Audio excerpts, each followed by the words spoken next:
I'm going to show you how to take on the Sycophantic Lilith on the Izana Plains. Now the first thing you need to do is take out the blue one that is patrolling around the edges, otherwise things are just going to get messy.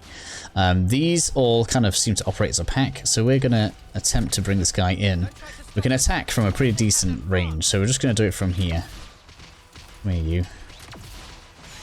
Like this. This should bring the whole lot over. We'll skip until after this is done.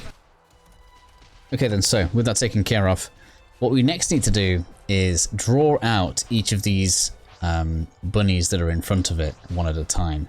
Basically using the same method, so you want to be as far away as you can be, where you can get away with an auto attack. I hear you. Oh, it looks like my tank's decided to go on in forward. But we don't want to get too close to them, so we're going to deal with this guy here. And if you need to, you can always kind of feign a flee, get everything to move over this way.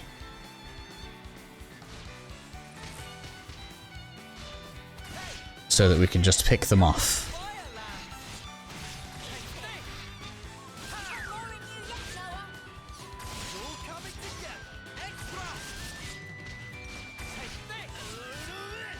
Of course, we're trying to act as if it's still there. We've obviously already defeated it on this save.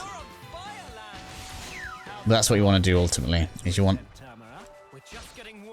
Ideally you want Noah up at the front, then you want to deal with these all one at a time. Again, we're going to do the same thing here. We can try and get just close enough to pull it over.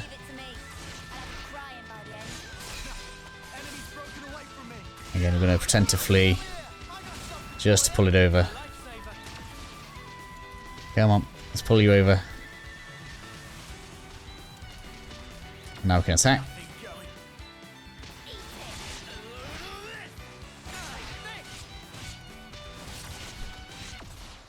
Okay, let's go ahead and do the same thing to the last one. Just gonna flee, bring you out. Come on.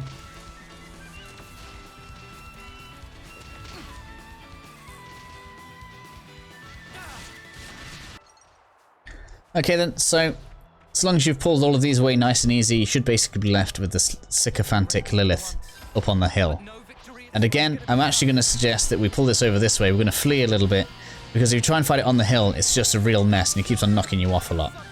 So at this point then, we're going to go through kind of how combat works, because this is still early game and I want to make sure that people are kind of aware of it. This thing attacks pretty fast, so we need to be pretty good at how we're doing this.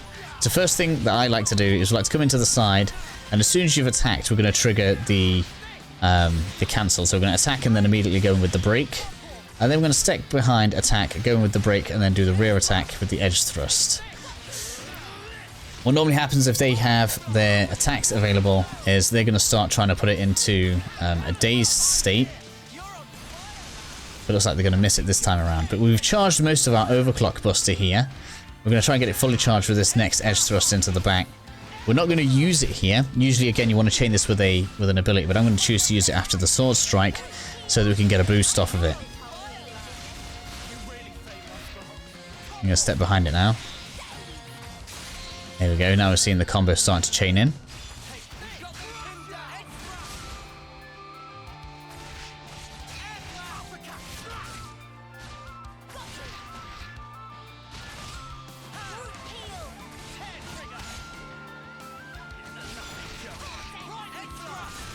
That's pretty much going to get it done for us.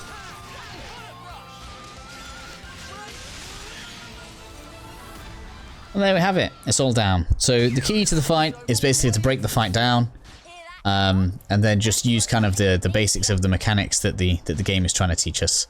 Once it's been taken down, you can pretty much farm this as much as you want, as you can see. So hopefully this helps you guys out, and I'll see you all in the next video.